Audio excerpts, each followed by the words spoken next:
Hey everybody, what's up? Welcome back, baddies and daddies. I don't know why I said that the last time we were here, but I kind of like it because while I think the majority of my Gritty Girl podcast audience is going to be the ladies, and that's totally fine, there may be some dudes or some daddies pop on. I don't know, but either way, they may be listening to help out with the significant other and their loved one. They may be interested in what I have to say. Either way, whatever the reason you were brought here back to my I Am Enough series, I'm glad you're here. If you are new here and picking up on this third episode, today we're talking about your nervous system and that it's probably fried. Yeah. So you have, we talked about the different body systems in school. Go way, way back. Some of us need to go back a little further than others. Um, you have a whole system. So, you got your skeletal system, your muscles, your digestive system. You also have a nervous system, central nervous system. So we think about the brain and the spinal cords. The brain and the spinal cord, what function does that serve? It does a lot of things. It is the communication pathway for our body, transmits signals, impulses, and controls essentially every moving living part in our body. Okay, tells our arm to bend, tells us to pick up the cup, tells us to hit record on this awesome episode that I'm about to do for us, right? So your nervous system does a lot, and I don't feel like we give it the recognition and the love that we need to realize that we are enough. We are supplied with everything that we need because we're always trying to look for more. We're in a more mindset now in society. And so we forget we internally have all we need, right? As long as we're drinking our water, as long as we're doing regular hygiene, both spiritually and physically, we have all we need. We are enough. But our nervous systems don't get the recognition and love. So that's why I felt called to incorporate this in my I Am Enough series. So hang with me for a second. Your nervous system, yes. Brain, spinal cord, and the nerves that go out, the peripheral nerves that branch out. So with this, it can even be broken down, right? You have what's called your parasympathetic, which is your rest and digest, and your sympathetic, which is what we associate oftentimes with like epinephrine, adrenaline rush, go, go, go, fight or flight. That's your sympathetic nervous system. If you had to guess, which nervous system do you think you live out of and operate out of every day? I know for me, for many, many years, a long time, I felt like I operated, and still there's some days that I do struggle with this. I operated primarily out of my sympathetic nervous system, my fight or flight. I feel like I lived in fight or flight for years, and I didn't come to this realization until I got really deep in the weeds with therapy and self development and really try to figure me out and how to operate day to day so that I don't crash out, make stupid decisions, and essentially destroy my life because we're all capable of hitting the self destruct button.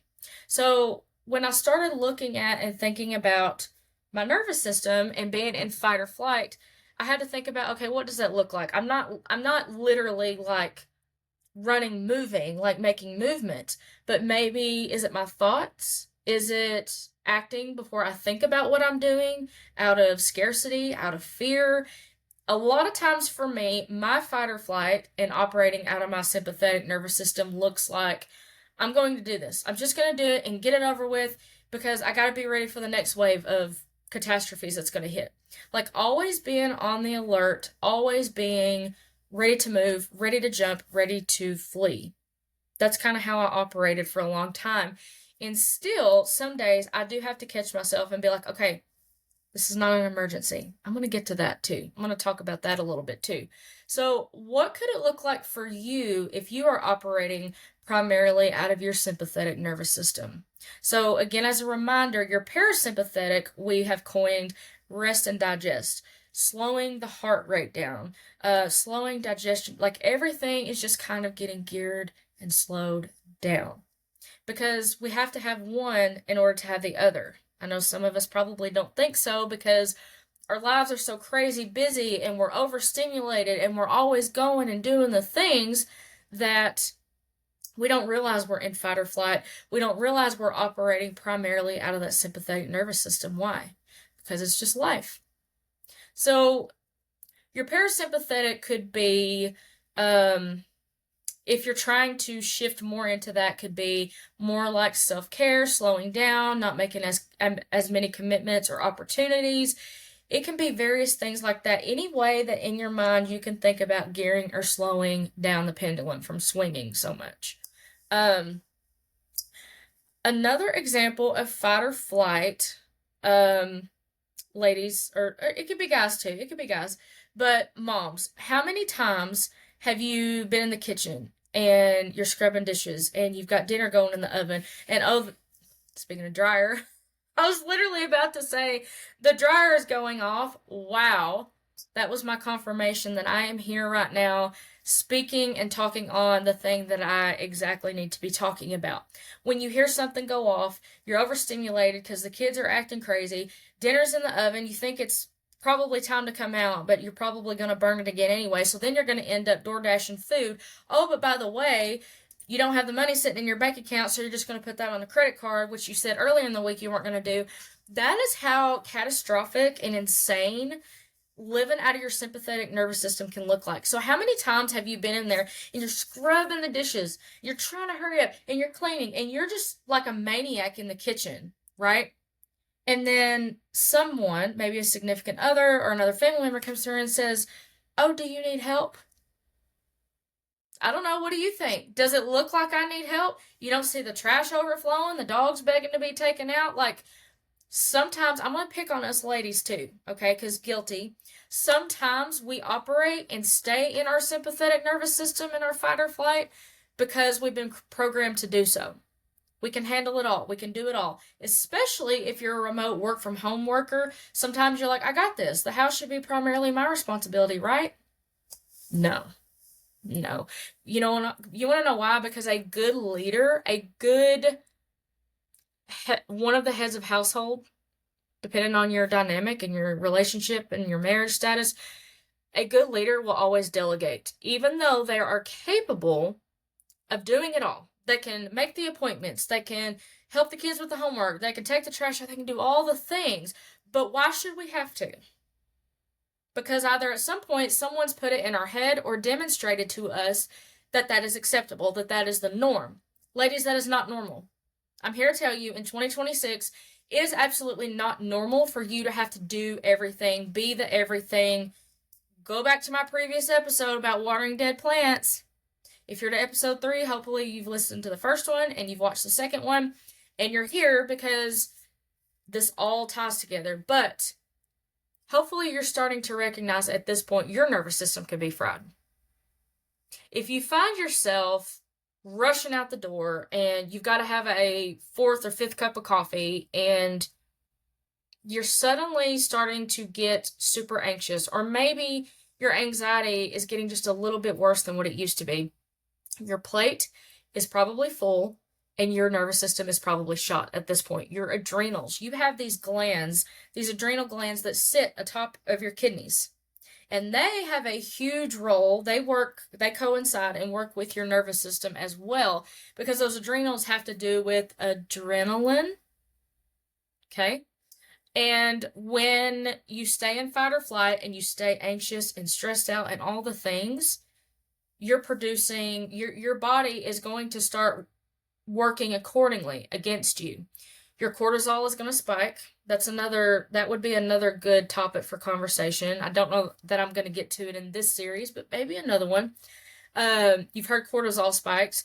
And there's actually, I really need to do an episode on that actually, because I had some lab work done back in the spring that showed that I have adrenal fatigue, that, my stress was through the roof to the point where it was affecting, there is a test called DHEA I think. And it's a big, long word, and normally I could pronounce it, but not today because I'm trying to go a different direction. But you see how when you do things and move accordingly, your body's going to start to respond and act accordingly too.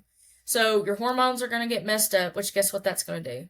That's going to mess with your efforts to be healthy or get healthy with either weight loss or your mental health. All that plays into effect, okay? When you're in adrenal fatigue and your nervous system is fried, this is going to be I'm probably fixing to strike a nerve with some of you. When you get to this place, yes, I do think that pharmacologics have a place, a time and a place, depending on the person and the situation. What I'm going to counter, though, is at some point we have to, again, start looking inward. What are some things in the environment that we can change? What are some things we can put in place, some systems we can put in place when we feel like, it's getting to be too much and I don't want to keep living my life this way? That comes with, again, like I said in a previous episode, taking that self-inventory, really taking a deep dive and seeing what it is I can hold on to more. Maybe I need more bubble baths a week. Maybe I need more time with a book club group, and maybe I need less time scrubbing and cleaning my house for the company that's not going to come. You got to start looking at what is truly, truly important. If you are stressing more over the appearance of your home than actually living life and doing life, your nervous system is fried. I'm here to tell you. You're living in fight or flight. You're living not out of abundance. You're living out of fear and scarcity at that point. Okay? What can that look like for you? So I've kind of talked about what it looked like for me just a little bit. If you are or could be experiencing, some nervous system dysregulation, you're doom scrolling on your phone. And I'm outing myself here. I'm outing myself because I still have days where I catch myself. You're doom scrolling. As soon as you wake up and roll out of bed in the morning, you're on your phone. This is a habit I'm still trying to break, you guys, so I haven't cracked the code. You are shutting down. So when you're asked to talk or just say you need help or, just ask for help, just tell us what you need. If you got members in your house that are like, we just need you to tell us what you need. If you're to the point where you're so frustrated, you're thinking, I shouldn't have to tell you what I need. People aren't mind readers, generally. But when you're to that point and you're like, I'm just going to do it myself. I'm going to do everything myself. You're going to lead to burnout. Your nervous system is fried. If you find yourself in a situation where you're always like this, you probably can't see it good because my video quality is kind of but if you're constantly finding yourself shaking, having trouble sleeping, you're irritable like all the time, there is no off switch with you, you are just completely miserable all the time, you cancel appointments with yourself or with providers or with events, and you're just choosing not to live your life, that can be a sign your nervous system is fried. If you get overstimulated by crowds and loud noises and difficult situations and you don't cope, you have no set of coping skills, your nervous system is fried. Okay? Going back to pharmacologics, I think medication can be indicated and can be helpful for people. So I'm not anti-medication. I don't need anybody hitting in my inbox. My background is in nursing. I know how pharmacologics can be used. I also know how they can be abused. So this is where you got to do that inventory and start diving deep and seeing what you can let go of. Is it commitments? Are you doing the, do they still call it the PTA? Parent Teacher Association? Do they still call it the PTA? I don't know. Are you signing up for too many events with your kid's school? Do you have too many sports going on? Are you skipping doctor's appointments? God knows we don't need to do that. If you need to go see your provider, please do so. If you're finding yourself doing all those things, it's time to do something. You got to start looking inward. What can you do to gear down and slow down? Well, quite frankly, limit your time on these damn things. And I'm saying this from experience. The more you're scrolling and the more you're living vicariously through other people and you're not trying to focus and center around your own happiness and your own health and well-being, you're going to stay in fight or flight. You're not going to switch over to that parasympathetic rest and digest. Rest and digest. Let's talk about it. Sundays are okay to be lazy-ish. They are. It's fine to not have anywhere to be or anywhere to go or anything to do. It's okay to take a rest day. It's okay to tell your partner, your significant other, hey, I need 30 minutes. I need to go take a shower and do some skincare. I need you to hold the house down. It can be going outside. I know the summer heat is brutal. 10 minutes outside, though. You can do it. I promise you can do it. You can do more than you're giving yourself credit for. That's the other thing is you're probably beat down. You probably have no self-esteem, no confidence when it comes to caring for yourself and giving yourself what you need by way of watering dead plants, that you're going to make excuses. You're going to make every excuse not to do the things that you need to be doing. You need sunlight. You probably need some damn water, and those that know me know that I am the water police. Do I hit my water goal every day? No. But movement, outside water, some sort of physical exercise. Couple days a week. Do something to move your body. Ladies, get your hips moving. We store trauma and anxiety and all the things in our hips. When we move our hips, we open things up. We can feel more fluid, more movement, and we just feel better.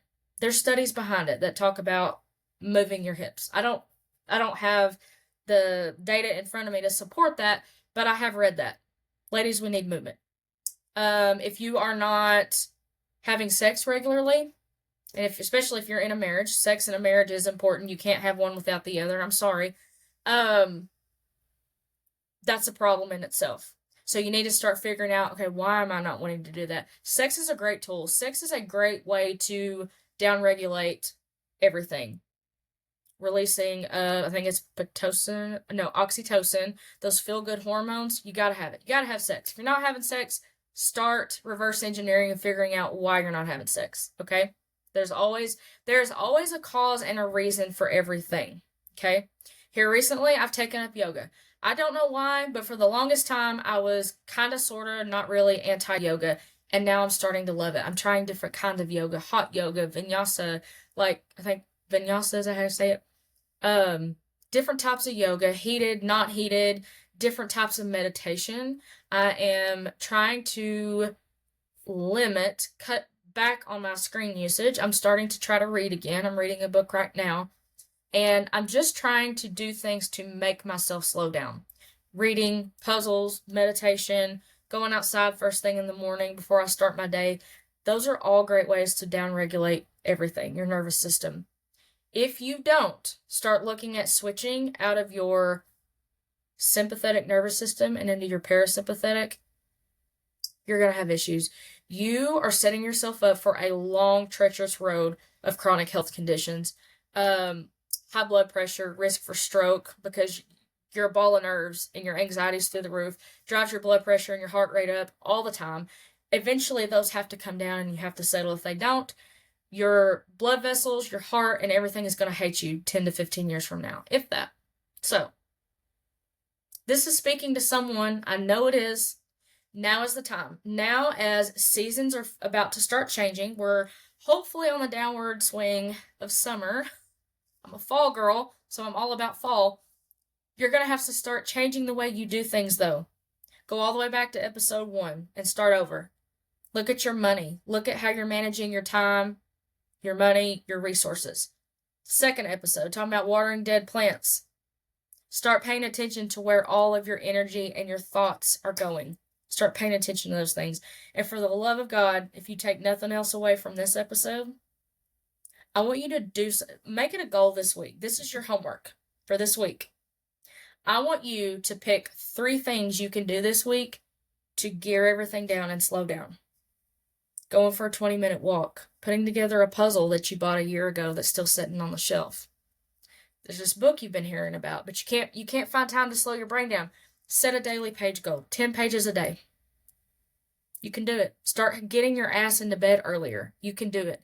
These are all things you're making excuses why you can't do them or shouldn't do them. But I promise you, all of this is going to catch up to you in some form or fashion years from now. And I care about you enough to say that. That being said, if you've made it this far, I appreciate you. I appreciate my followers, my likes, subscribes, all the things. If there's anything you got from this that you think would be helpful for somebody else, I want you to send it their way. And thank you again, and we'll see you next time.